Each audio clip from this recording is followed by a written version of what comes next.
ఉదయకాలపు దేవుని ప్రత్యక్షత.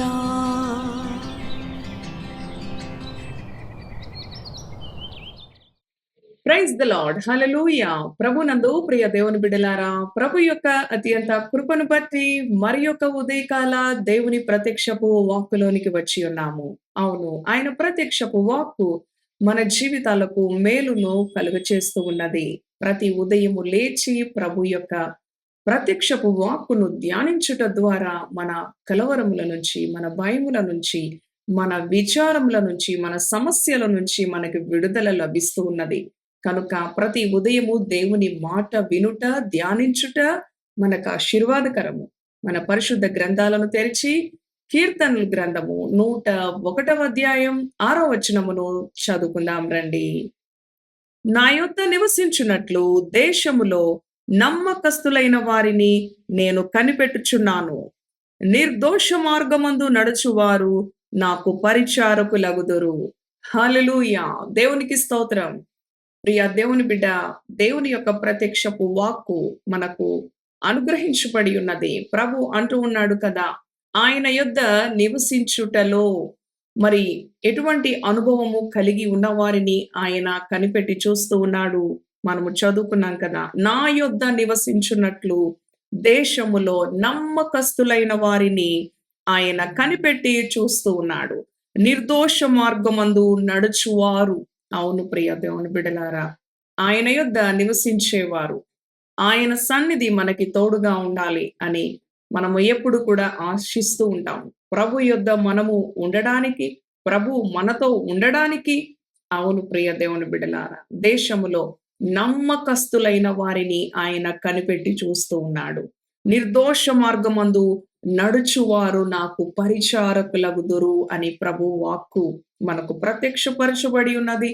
ఈ ఉదయకాలము నిర్దోష మార్గమందు నడుచువారు ఆయనకు పరిచారకులుగా మారతారు. ఆయనకు పరిచర్య చేసే అనుభవములో ఎంత ధన్యత, ఎంత ఆశీర్వాదం, ఎంత సంతోషము, ఎంత ఔన్నత్యము ఉన్నది ప్రియ దేవుని బిడ్డలారా. అవును, ఆయన నిర్దోష మార్గమందు నడుచు వారిని ఆయనకు పరిచారకులుగా ఆయన ఏర్పరచుకుంటారు. ఆయన యొద్ద నివసించున్నట్లు ఆయన దేశములో నమ్మకస్తులైన వారిని ఆయన కనిపెట్టి చూస్తా ఉన్నాడు. అవును ప్రియ దేవుని బిడ్డలారా, ఆయన యొద్ద నివసించాలంటే నిర్దోష మార్గములో మనము ఉండాలి. ప్రభువా నీవు నాతో ఉండు అని మనము ప్రతి ఉదయం కూడా ప్రార్థిస్తాము. కానీ ప్రభువా నీవు నాతో ఉంటే నాకు సంతోషం, నీవు నాతో ఉంటే నాకు సమాధానం, నీవు నాతో ఉంటే నాకు స్వస్థత, నీవు నాతో ఉంటే నాకు ధైర్యం అని ఎన్నో విధాలుగా ప్రభువుకి మనము ప్రార్థిస్తాము. కానీ ప్రభు చెప్తూ ఉన్నాడు, దేశంలో మరి ఆయన యొద్ద నివసించడానికి నమ్మకస్తులైన వారిని ఆయన కనిపెట్టి చూస్తా ఉన్నాడు. ఈ ఉదయ కాలము దేవుని యొక్క సన్నిధి, దేవుని యొద్ద మనము ఉండడానికి, అవును ప్రియ దేవుని బిడ్డలారా, కొన్ని ఆధిక్యతలు మనకి కావాలి. ఆయన యందు నమ్మకస్తులుగా మనము జీవించాలి ప్రియ దేవుని బిడ్డలారా. అవును, దేవుని ఎదుట నమ్మకంగా ఉండుటలో మరి మన యొక్క జీవితాలు ఏ విధంగా ఉన్నాయి? అవును కదా, మరి మన కుటుంబీకుల విషయంలో ఎంతో మంది నమ్మకస్తులుగా ఉండరు. అవును, ఎన్నో విధాలుగా తప్పిపోతూ ఉంటారు, ఎన్నో మార్గాల్లో పయనిస్తూ ఉంటారు. కుటుంబీకుల దగ్గరికి వచ్చేసరికి మరి అవును ప్రియ దేవుని బిడ్డలారా, వారి నమ్మకత్వాన్ని వారు కోల్పోయిన వారుగా ఉంటారు. కానీ దేవుని యొద్ద ఉండాలి అనంటే, దేవుని సన్నిధి మనతో ఉండాలి అనంటే, ఆయన ఎదుట మనము నమ్మకంగా ఉండాలి. పై వచనం చదివితే ప్రియ దేవుని బిడ్డలారా, తమ పొరుగు వారిని చాటున దూషించు వారిని నేను సంహరించేదను అంటూ ఉన్నాడు. అహంకార దృష్టి గల వారిని, గర్వించిన హృదయము గల వారిని నేను సహింపను అంటూ ఉన్నాడు. చూచారా ప్రియ దేవుని బిడ్డలారా, దేవుని పిల్లలంగా పిలువబడుతున్న మనము ఏ విధంగా ఉండాలని ప్రభువు కోరుకుంటూ ఉన్నాడు. మరి చూడండి, తన పొరుగు వారిని చాటున దూషించే అనుభవం కలిగిన వారంటే నాకు అసహ్యం అని చెప్తూ ఉన్నాడు. అంతేకాదు, మరి రెండవ అనుభవాన్ని కూడా మనం చదువుకున్నాం. అహంకార దృష్టి గల వారిని, గర్వించిన హృదయం గల వారిని నేను సహింపను అంటూ ఉన్నాడు. అవును ప్రియ దేవుని బిడ్డలారా, నిర్దోష మార్గములో నడిచేవారు ఆయనకు పరిచారకులుగా ఉంటారు. నిర్దోష మార్గములో ఉండేవారు ఆశీర్వాదాన్ని పొందుకుంటారు. నిర్దోష మార్గములో జీవించేవారు విడుదలను పొందుకుంటారు. దేశములో ఆయన యొద్ద నివసించడానికి నమ్మకస్తులైన వారిని ఆయన కనిపెట్టి చూస్తా ఉన్నాడు. ప్రియ దేవుని బిడ్డ, ఈ ఉదయకాలం అవును, మన పొరుగు వారిని చాటున దూషించే వారంగా ఉంటున్నామా? ప్రభువుకి అది అసహ్యం. అటు వారిని ఆయన సంహరిస్తానంటూ ఉన్నాడు. కనుక ఆ విషయంలో మనము జాగ్రత్తగా ఉండాలని ప్రభు మనలను హెచ్చరిస్తూ ఉన్నాడు. అంతేకాదు, అహంకార దృష్టి కలిగిన వారిని, గర్వము కలిగిన వారంటే ఆయన నేను సహింపలేను అంటూ ఉన్నాడు. అవును ప్రియ దేవుని బిడ్డలారా, దేవుని ఎదుట ఎప్పటికీ కూడా మనము నిర్దోష మార్గంలో ఉండాలి, నమ్మకస్తులంగా ఉండాలి, దీనులంగా ఉండాలి. తద్వారా మన సమస్యకు విడుదల ఉన్నది.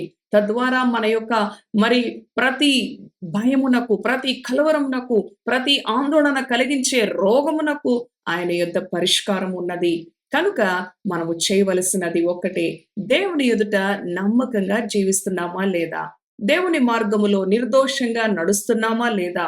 అవును ప్రియ దేవుని బిడ్డలారా, మనుషుల ముందు మరి నటించే వారిగా, మనుషుల ముందు యథార్థంగా ఉంటూ ప్రక్కకు వెళ్ళి వారిని అవును, వారి గురించిన దూషణ మాటలు, వారిని గురించిన వ్యతిరేకపు మాటలు మాట్లాడే అనుభవములో ఒకవేళ మనము ఉన్నట్లయితే తక్షణమే సరిచేసుకుందాం. ఎందుకంటే అట్టి వారిని ఆయన సంహరిస్తానంటూ ఉన్నాడు.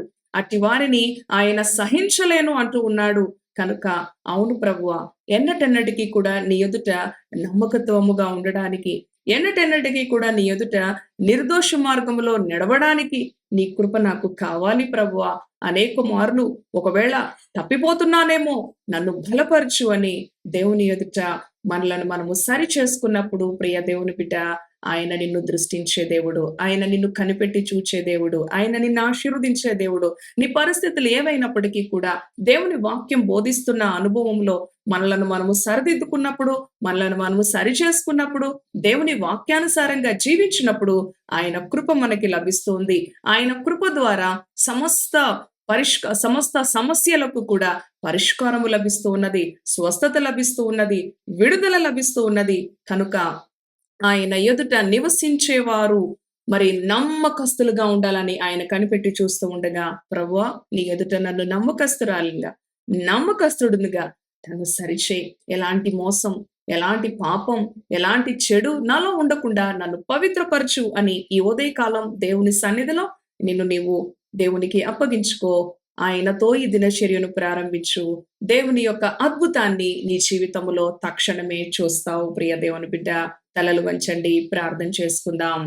పరిశుద్ధుడా, కృపగలిగిన తండ్రి, జీవము కలిగిన యేసయ్యా, నీ పరిశుద్ధ నామానికి వందనాలు. అవును ప్రభువా, నాయనా నీ ఎదుట నివసించడానికి ఎంతో ఆధిక్యత కావాలి. అది ప్రభువా నీ బిడ్డలైన ప్రతి ఒక్కరు కూడా నమ్మకస్తులుగా ఉండాలి.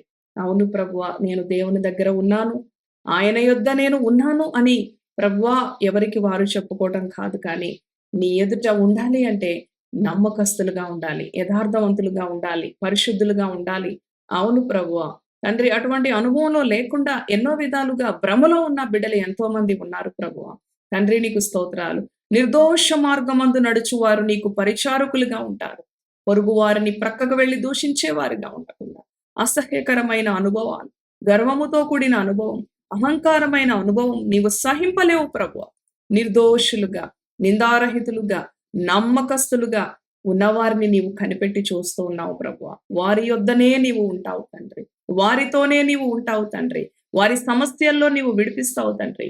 వారి యొక్క వ్యాధులను బాగు చేస్తావు, వారి కొరతలను మీరు తీరుస్తారు తండ్రి. నీకు వందనాలు. నీ పిల్లలైన వారు నీ ఎదుట నిత్యము నమ్మకస్తులుగాను, నిర్దోషులుగాను, దీనులుగాను నిన్ను కనపరిచే బిడ్డలుగా నీ బిడ్డలను హెచ్చించమని ఈ ఉదయకాలం వారి హృదయాల్లో, వారి జీవితాల్లో ఏ సమస్య ఉన్నప్పటికీ కూడా తండ్రి నీవు దానిని విడిపించే దేవుడు, దాని నుంచి వారికి పరిష్కారాన్ని ఇచ్చే దేవుడు, వారికి నెమ్మదినిచ్చే దేవుడు, వారిని స్వస్థపరిచే దేవుడు.